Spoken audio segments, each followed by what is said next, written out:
Room 13 by Edgar Wallace. Chapter 28. It was unnecessary to call a doctor to satisfy the police. Emmanuel Legge had passed beyond the sphere of his evil activities. The poker came from where? Mused Mr. Reader, examining the weapon thoughtfully.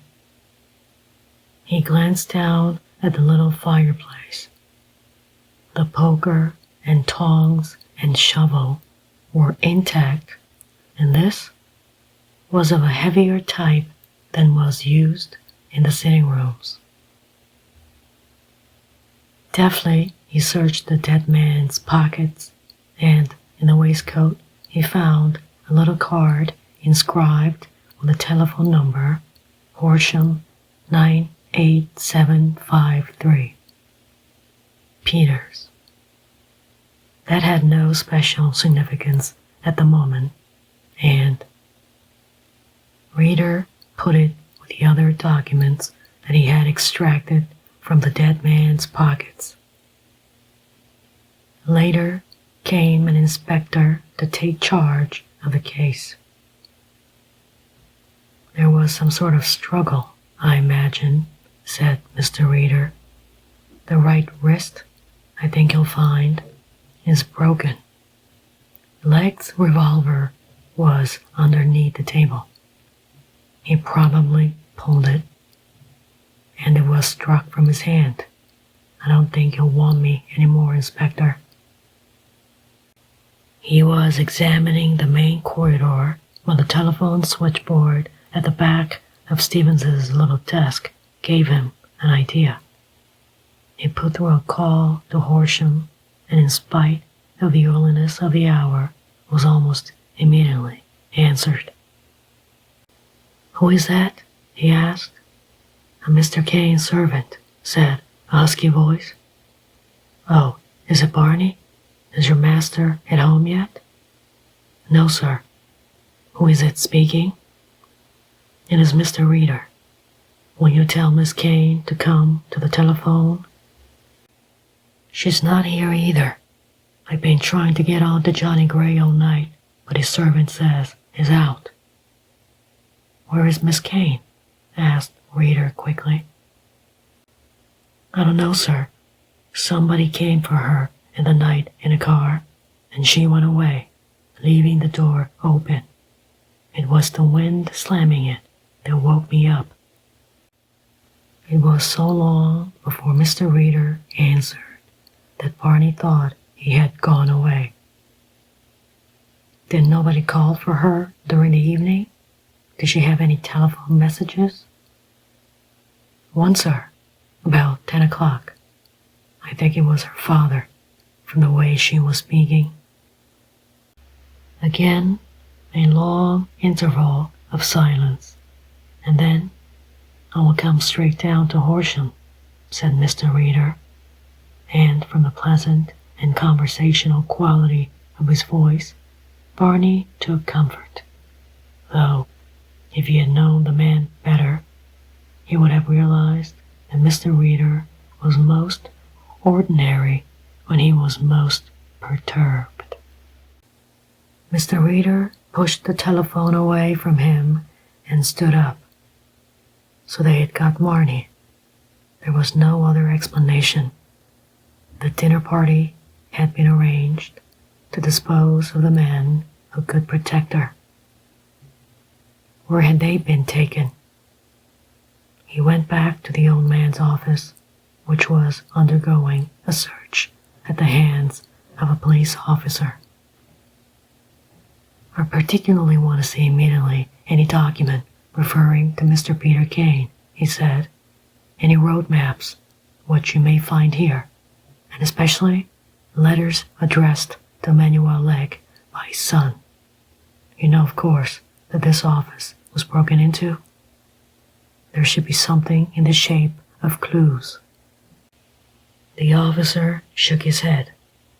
"I'm afraid, Mr. Reader, we won't find much here," he said. "So far, I've only come across old bills and business letters, which you might find in any office." The detective looked round. "There is no safe?" he asked. All the timidity and deference in his manner had gone.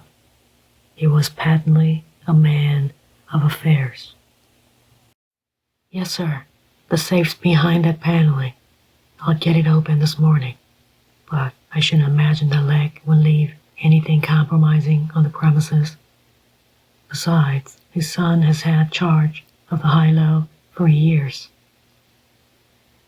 Previous to that, they had a manager who's now doing time. Before him, if I remember right, that fellow Fenner, who has been in Boob for burglary." "Fenner?" said the other sharply. "I didn't know he ever managed this club." "He used to, but he had a quarrel with the old man. I've got an idea they were in jug together." Fenner's was not the type of mentality one would expect to find among the officers of a club, even a club of the standing of the high-low. But there was this about the high-low, that it required less intelligence than sympathy with a certain type of client. Reader was assisting the officer by taking out the contents of the pigeonholes when his hand touched a knob. "Hello, what is this?" he said, and turned it. The whole desk shifted slightly, and pulling, he revealed the door to the spiral staircase. "This is very interesting," he said. He ascended as far as the top landing. There was evidently a door here, but every effort he made to force it ended in failure. He came down again, continuing to the basement, and this time he was joined by the inspector in charge of the case. "Rather hot," said Mr. Reader as he opened the door. "I should say there is a fire burning here." It took him some time to discover the light connections, and when he did, he whistled. For lying by the side of the red-hot stove, he saw a piece of shining metal and recognized it. It was an engraver's plate, and one glance told him that it was the finished plate from which 5-pound notes could be printed. The basement was empty, and for a second the mystery of the copper plate baffled him. "We may not have found the big printer, but we've certainly found the big engraver," he said. "This plate was engraved somewhere upstairs." He pointed to the shaft. "What is it doing down here?" "Of course," he slapped his thigh exultantly. "I never dreamt he was right, but he always is right." "Who?" asked the officer. "An old friend of mine, whose theory was that the plates from which the slush was printed were engraved within easy reach of a furnace into which, in case of a police visitation, they could be pushed and destroyed. And of course, the engraving plant is somewhere upstairs. But why they should throw down a perfectly new piece of work, and at a time when the attendant was absent, is beyond me. Unless, get me an axe. I want to see the room on the roof." The space was too limited for the full swing of an axe, and it was nearly an hour before, at last, the door leading to the engraver's room was smashed in. The room was flooded with sunshine, for the skylight had not been covered. Reader's sharp eyes took in the table with a glance, and then he looked beyond and took a step backward. Lying by the wall, disheveled, mud-stained, his white dress shirt crumpled to a pulp, was Peter Kane, and he was asleep. They dragged him to a chair bathed his face with cold water, but even then, he took a long time to recover. "He has been drugged, that's obvious," said Mr. Reader, and scrutinized the hands of the unconscious man for sign of blood. But though they were covered with rust and grime, Reader found not so much as one spot of blood, and the first words that Peter uttered on recovering consciousness confirmed the view that he was ignorant of the murder. "Where is Emmanuel?" he asked drowsily. "Have you got him?" "No, but somebody has got him," said Reader gently, and the shock of the news brought Peter Kane wide awake. "Murdered," he said unbelievingly. "Are you sure?" "Of course, I'm mad to ask you that." He passed his hand wearily across his forehead. "No, I know nothing about it. I suppose you suspect me, and I don't mind telling you that I was willing to murder him if I could have found him." Briefly, he related what had happened at the dinner.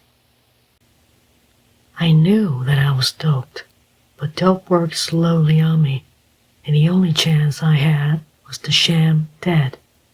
Emmanuel gave me a thump in the jaw, and that was my excuse for going out. They got me downstairs into the yard and put me into the car first. I slipped out the other side as soon as the dwarf went up to get Johnny. There were a lot of old cement sacks lying about, and I threw a couple onto the floor, hoping that in the darkness they would mistake the bundle for me. Then I lay down amongst the packing cases and waited. I guessed they'd brought down Johnny, but I was powerless to help him. When the car had gone and Pietro had gone up again, I followed. I suppose the dope was getting busy, and if I'd had any sense, I should have got over the gate. But my first thought was that they might have taken my gun away and left it in the room. I tried to open the door, but it was locked. Are you sure of that, Peter? Absolutely sure. How long after was this? About half an hour. It took me all that time to get up the stairs because I had to fight the dope all the way. I heard somebody moving about and slipped into one of the other rooms, and then I heard the window pulled down and locked. I didn't want to go to sleep for fear they discovered me. But I must have dozed, for when I woke up, it was dark and cold, and I heard no sound at all. I tried the door of 13 again, but could make no impression on it. So I went to Emmanuel's office. I know the place very well. I used to go in there in the old days before Emmanuel went to jail, and I knew all about the spiral staircase to the roof. All along, I suspected that the hut they put on the roof was the place where the slush was printed, but here I was mistaken, for I had no sooner got into the room than I saw that it was where the engraver worked. There was a plate on the edge of a shaft. I suppose I was still dizzy because I fumbled at it. It slipped through my hand, and I heard a clang come up from somewhere below. How did you get into this room? The door was open, was the surprising reply. I have an idea that it is one of those doors that can only be opened and closed from the inside. The real door of the room is in the room in Emmanuel's office. It is the only way in and the only way out, both from the basement and the room on the roof. I don't know what happened after that. I must have lain down, for by now the dope was working powerfully. I ought to let Marnie know I'm all right. She'll be worried." He saw something in the detective's face, something that made his heart sink. "Marnie! Is anything wrong with Marnie?" he asked quickly. "I don't know. She went out last night, or rather early this morning, and has not been seen since." Peter listened, stricken dumb by the news. It seemed to Mr. Reader that he aged 10 years in as few minutes. "Now, Kate, you've got to tell me all you know about Legg," said Reader kindly. "I haven't any doubt that Jeffrey's taken her to the big printing place. Where is it?" Peter shook his head. "I haven't the least idea," he said. "The earlier slush was printed in this building. In fact, it was printed in room 13. I've known that for a long time. But as the business grew, young Legg had to find another works. Where he has found it is a mystery to me and to most other people." "But you must have heard rumors," persisted Reader. Again, Peter shook his head. "Remember that I mix very little with people of my own profession or my late profession," he said. "Johnny and old Barney are about the only crooks I know, outside of the Legg family. And Stevens, of course. He was in jail 10 years ago. I've lost touch with all the others, and my news has come through Barney, though most of Barney's gossip is unreliable." They reached Barney by telephone, but he was unable to give any information that was of the slightest use. All that he knew was that the printing works were supposed to be somewhere in the West. "Johnny knows more about it than I do, or than anybody. All the boys agree as to that," said Barney. "They told him a lot in Boob." Leaving Peter to return home, Mr. Reader made a call at Johnny's flat. Parker was up. He had been notified earlier in the morning of his master's disappearance, but he had no explanation to offer.